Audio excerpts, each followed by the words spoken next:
جب قربانی کا وقت آیا یہ نعوذ باللہ اللہ سے ٹھگی مارنا چاہتا ہے. یہ سوچتا ہے ایسا بندہ ڈھونڈ جو 1500 میں اس سے ڈلوا دے. اگر چھوٹا جانور خریدیں گے 25-30 ہزار لگیں گے, 1500 میں بس اپنا فرض ادا کر لے تو بس وہ تمہاری نیت ایک اپنے دل کو بہلانے کی تھی, بس پھر وہ دل کو ہی بہلایا گیا. ہم نے سمجھا کہ شاید جانور ذبح کرنے سے, جانور تو اس لیے ذبح کرتے ہیں کیونکہ قیمتی شے اس پہ دولت خرچ ہوتی ہے. اور ویسے اگر سرمایہ داروں کو پوچھ لو, انسانوں کو پوچھ لو, ان کو سب سے زیادہ درد کب ہوتا ہے؟ ان کے اگر پیسے گم ہو جائیں, ان کو اگر گھاٹا پڑ جائے, ان کے اگر 5-10 لاکھ ادھر ادھر ہو جائیں, ان کے اگر کوئی پیسے مار لے تو پتہ لگا کہ مال جو ہے جان کے بعد سب سے زیادہ قیمتی چیز مال ہے. ہم اپنا مال اللہ کے راستے میں خرچ کرتے ہیں اور تاکہ ہمارا دل راضی ہو جائے کہ ہاں ہم اپنے رب کے راستے میں اپنا مال خرچ کر سکتے ہیں. اور پھر اس مال کو بانٹتے ہیں, ان جانوروں کے گوشت کو تقسیم کرتے ہیں. قربانی کا یہ جو فلسفہ ابراہیم علیہ السلام نے جو قائم کیا, یہ نکلا کہاں سے؟ جب دوست کسی سے دوستی کرتا ہے تو ان کو محبت ہو جاتی ہے. جب محبت ہو جاتی ہے تو قربتیں بڑھ جاتی ہیں. قربت مطلب بندہ قریب قریب ہو جاتا ہے. اور جب قربت بڑھتی ہے تو قربت میں سے ہی لفظ قربانی نکلا کہ جو قربتیں ہوتی ہیں وہ قربانیاں مانگتی ہیں, وہ آرزوؤں کی قربانیاں مانگتی ہیں, وہ وقت کی قربانی مانگتی ہیں, وہ جسم کی قربانی مانگتے ہیں, وہ مال کی قربانی مانگتی ہے. یہ محبتوں میں سے نکلی ہے قربانی. بندے کو جس چیز سے محبت ہوتی ہے اس کے لیے قربان ہونے کے لیے تیار ہو جاتا ہے. اور مسلمان کو محمد رسول اللہ نے کیا سمجھایا کہ تم اللہ سے اور رسول اللہ سے محبت کرو. جو اللہ سے اور رسول اللہ سے محبت کرنے والے لوگ ہیں وہ آج بھی اپنا مطہر مال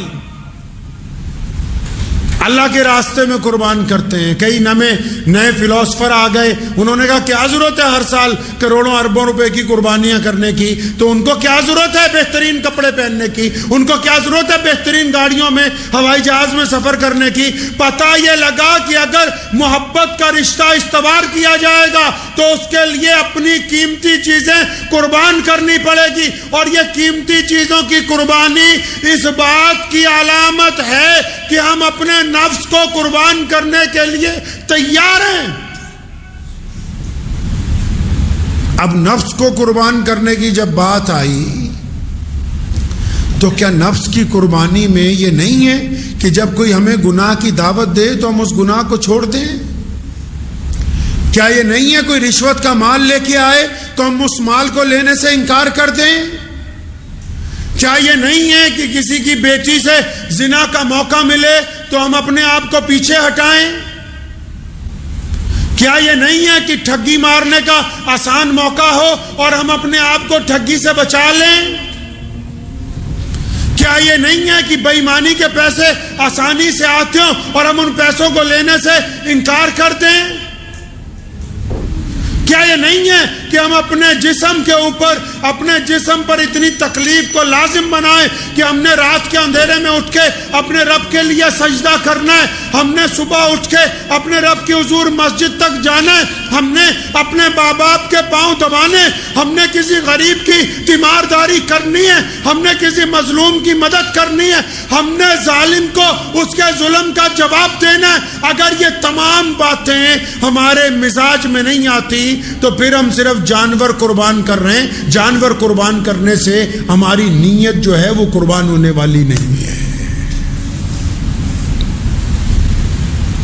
اللہ تعالیٰ جب دیکھتا ہے نا کہ بندہ صدق دل سے, اور پھر اللہ نے دکھایا نا ابراہیم علیہ السلام نے اپنے بیٹے سیدنا اسماعیل علیہ السلام کو جب کہا سنو جو لوگ جا رہے ہیں منڈی میں جانور خریدنے, باپ کہتا ہے بیٹا فلاں خرید لو, کہتا نہیں ابا جی تجھے زیادہ نہیں پتا, مجھے پتا ہے یہ قربانی کے فلسفے میں ایک بیٹے کی اطاعت ہے. جب والد نے کہا تجھے اللہ کے راستے میں قربان کرنا ہے تو کیا کہتا ہے؟ تو بیٹے نے کہا ابا جی آپ اپنے رب سے راضی ہیں، جس طرح آپ اپنے رب سے راضی ہیں میں بھی آپ کی رضامندی میں آپ کے رب کے ساتھ راضی ہوں. تو جانور خریدتا ہوا اپنے باپ کی رضامندی نہیں چاہتا، اپنی ماں کی رضامندی نہیں چاہتا. اور یہاں جو بیٹا خود قربان ہونے جا رہا ہے وہ اپنے والد کی رضامندی میں قربان ہونے جا رہا ہے کہ جیسے میرے ابو کہتے ہیں میں ویسے قربان ہونے کے لیے تیار ہوں. یہاں تو بیٹے بغاوت کرتے ہیں ماں باپ سے، کہتے ہیں ہم بہترین طریقے سے الگ رہیں گے، تم اپنے گاؤں میں وقت گزار لو، چند پیسے تمہیں بھیج دیا کریں گے. اور یہاں باپ نے بیٹے سے کہا، اسماعیل علیہ السلام کو ابراہیم علیہ السلام نے کہا اپنے ہاتھ لاؤ میں ان کو باندھ دوں، پاؤں آگے کرو میں ان کو باندھ دوں تاکہ جب میں چھری چلاؤں تم تڑپو تو یہ ہاتھ اور پاؤں بیچ میں نہ آئے. اسماعیل علیہ السلام خود کہتے ہیں ہاں ابو جی آپ میرے ہاتھ پاؤں باندھ دیجئے، ایسا نہ ہو کہ چھری کی تکلیف سے میں ان ہاتھوں سے آپ کو روکنے لگ پڑوں گا. قورمے بریانیوں کے لیے عید القربان نہیں بنی، ایک باپ کی اطاعت ہے اس عید میں، ایک بیٹے کی فرما برداری ہے، ایک ماں کا قربانی کا جذبہ ہے. شیطان نے 12 جا کے کہا وہ تمہارا میاں جا رہا ہے تیرے بیٹے کو اللہ کے راستے میں ذبح کرنے کے لیے، روک لے.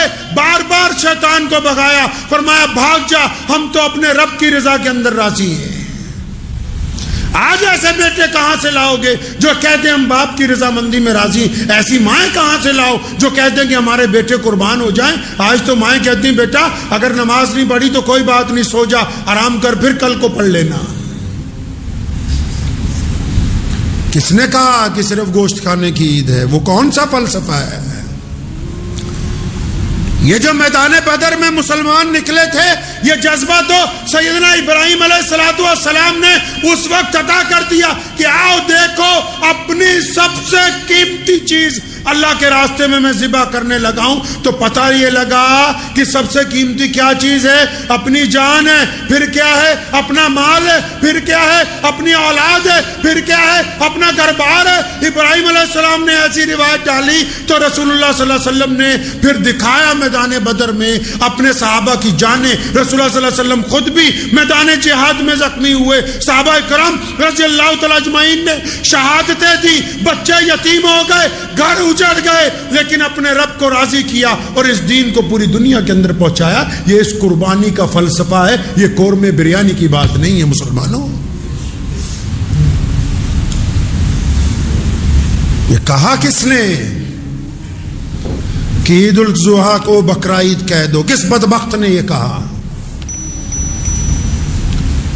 ابراہیم علیہ السلام جس جذبے کو لے کے نکلے اس جذبے کی وجہ سے یہ جب بھارت میں انگریز نے مسلط ہو گیا، جگہ جگہ انگریز نے قبضہ کر لیا اور پھر جتنے مسلمانوں نے قربانیاں دی ہیں، جیلیں کاٹی ہیں، پھانسی کے پھندوں کو چوما، یہ جذبہ ہمیں دیا کس نے؟ یہ سنت ابراہیم علیہ السلام تھی جس نے ہمیں یہ سمجھایا کہ آؤ اب وقت آ گیا کہ تم اپنے وطن کے لیے قربانی دے دو، جاؤ ان پھانسی کے پھندوں کو چوم لو تاکہ اس ملک کو آزاد کرایا جا سکے.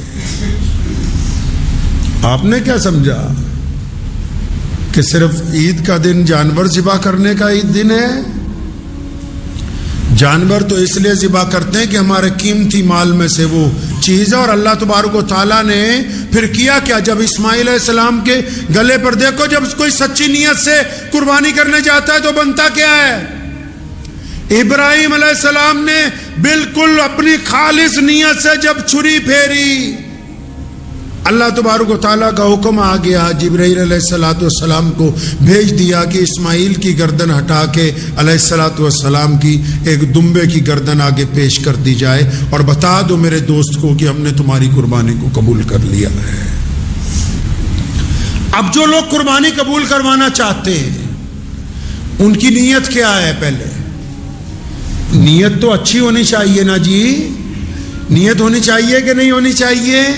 بہت سارے لوگ لاکھوں روپے کا جانور اس لیے خریدتے ہیں کہ محلے والے کہیں کہ خان صاحب نے، انصاری صاحب نے، میاں صاحب نے، ملک صاحب نے، چودھری صاحب نے تو کمال کر دیا، اتنے لاکھ کا جانور خرید کے لائے۔ بہتوں کی تو آنا پھنسی ہوئی ہے، اور یہ میں کرتا ہے نا جانور، عید والے دن میں ہی کی تو قربانی دی جاتی ہے، اپنی میں کی قربانی، جس کی وجہ سے بھائیوں سے سلام دعا بند ہے۔